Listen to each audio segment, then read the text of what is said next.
Let's talk about saving and loading an Unreal Engine in less than 3 minutes. So I'm going to start with the game instance. This is always a good place to drop your save game. It's kind of a perpetual reference. It's very easy to access, very easy to get into.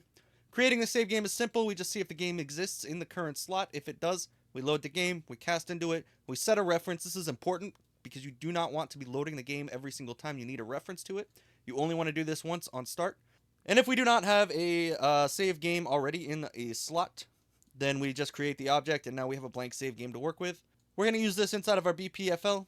I just make these little savings where I try to save the game, which just calls the game instance. This is just an easy way to cast into the game instance and get this from anywhere. I don't have to write the cast logic every single time. And get valid save game reference, which again, just casts into the game instance, gets the save, checks and sees if it's valid. If it's not valid, we haven't created it yet. We need to create it, but it's probably going to be valid by the time we're calling this.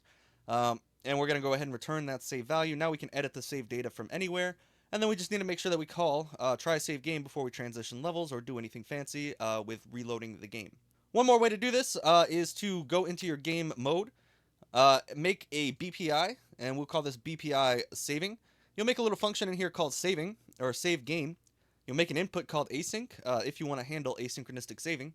And then inside of your game mode, all you have to do is go to your class settings, implement the BPI saving interface, and then implement that in the graph. So we have our event save game. This can be called from anywhere. This again branches out. If it's async, we async. If it's not async, we don't async. And then on event begin play, we load the game. So when we load the game here, we just see if the save game exists. We load the game from the slot, and we return our save object. Now you want to keep this save object referenced in memory because otherwise you're going to have to load the game again every single time. And that is going to cause issues if you change any data in your save game object but don't save the game every time you change data. And then you try to load the game again, that's going to obliterate all the data that you've changed and you're going to end up with errors. So an easy way to call that, it would just be to get the game mode from anywhere.